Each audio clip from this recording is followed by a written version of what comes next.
Hi again everybody, welcome back again di Bitcoin Update. So happy weekend buat teman-teman semua.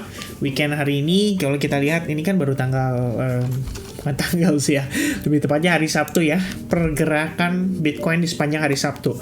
Jadi ini baru banget 20 jam yang lalu saya update video seputar Bitcoin price action, dimana kita memang ngelihat ya pergerakan untuk buyersnya slowly itu mulai ada pelemahan ya. Dia naik memang, dia create higher high memang, tapi tampaknya ya, berkali-kali ya selalu direspons dengan sellers dan cukup signifikan.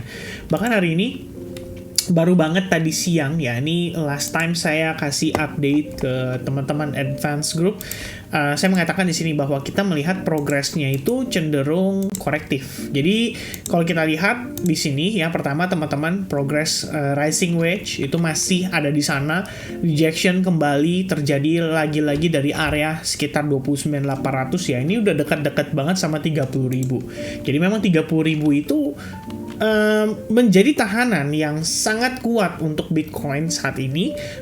Ini adalah major resistance ya, dan kelihatannya banyak sekali order sell yang mungkin ketahan ya, istilahnya bukan ketahan ya, istilahnya kita bilang order sell tuh yang ada di sana, dan begitu mendekati area itu aja itu kayak overload gitu loh, kelebihan beban, langsung supply-nya meningkat dan sellersnya kembali tertekan. Sellersnya kembali menekan harga pada Bitcoin.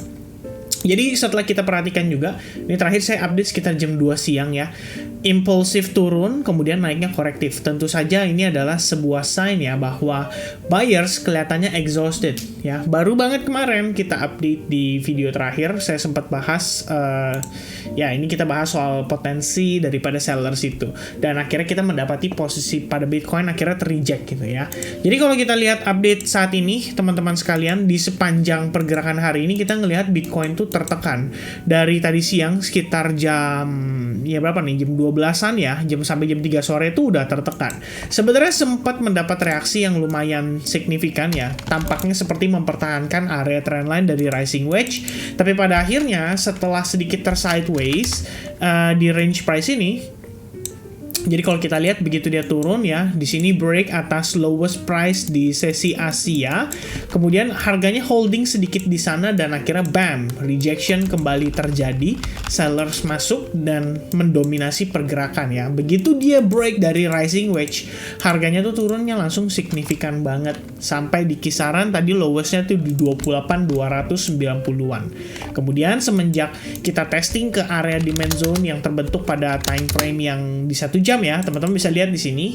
Ini kan sebelumnya sempat break nih dari area resistance yang ada di sini. Setelah dia break, kita ngelihat harga bertahan di atas area resistance sebelumnya. Jadi kayak resistance become support, abis itu dia nanjak lagi, testing lagi terhadap level support.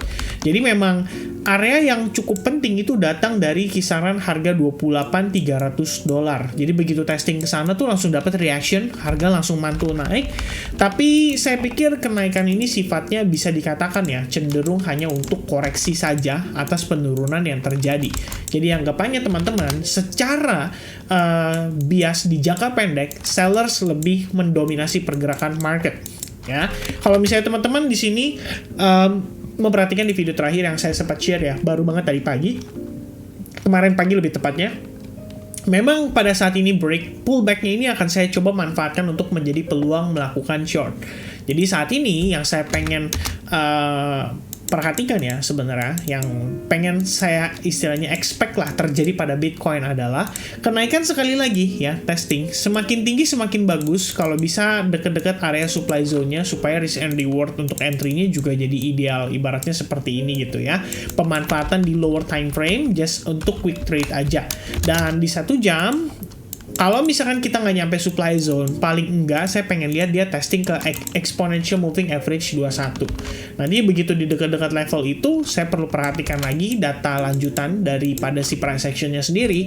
Apakah si harga tersebut seperti tersideways ya, seakan-akan ada aksi building order yang dilakukan oleh para bigger players. Dan pada akhirnya kondisi tersebut bisa menjadi sebuah konfirmasi atas potensi Bitcoin kembali terkoreksi.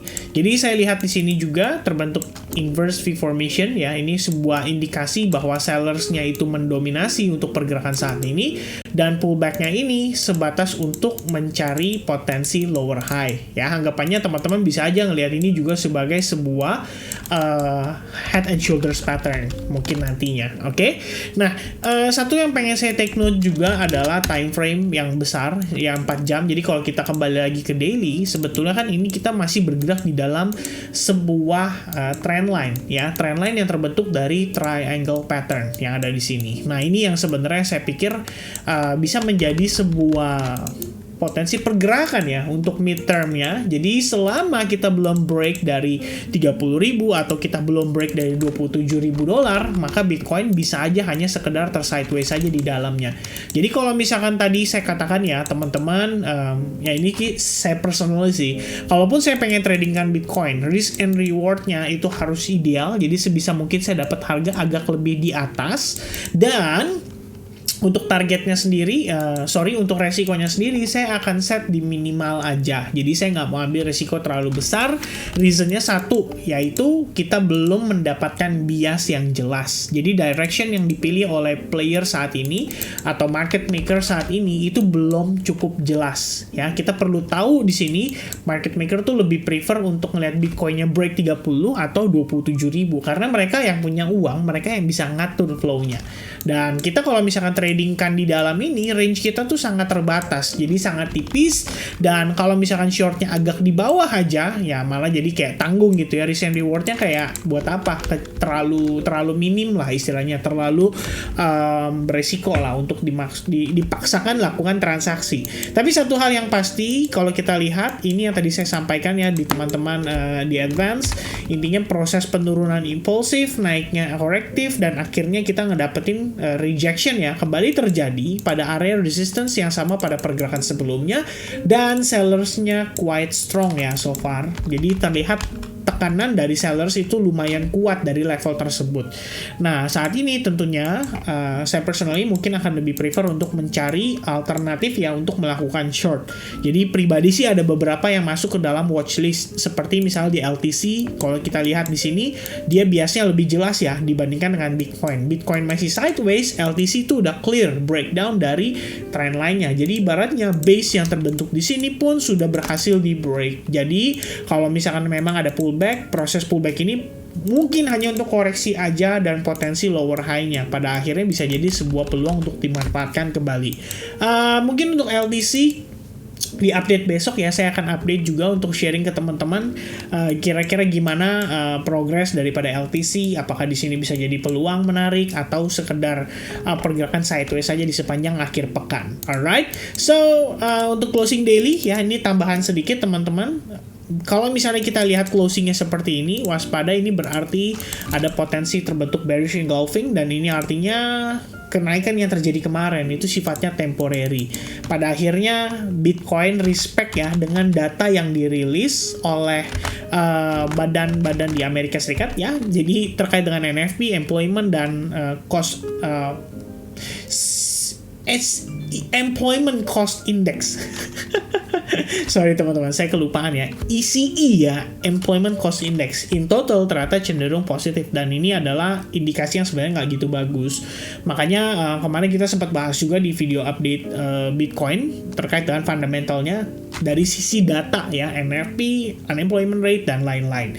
So for now guys, waiting for the daily close candle untuk memberikan konfirmasi. If this happens, it mean bearish engulfing, dan harusnya sellers akan mendominasi pergerakan besok dan mungkin akan cenderung melanjutkan koreksi yang berlangsung. So pullback ini akan menjadi sebuah peluang untuk dimanfaatkan, dan semoga saja ya kita bisa dapetin entry point yang cukup ideal. Alright, so I guess that's it everybody untuk update saya seputar Bitcoin. It's gonna be a very quick update ya, di bawah 10 menit, but hopefully it's worth it. Dan happy weekend buat teman-teman semuanya. See you guys again in the next update. God bless guys, cheers and goodbye.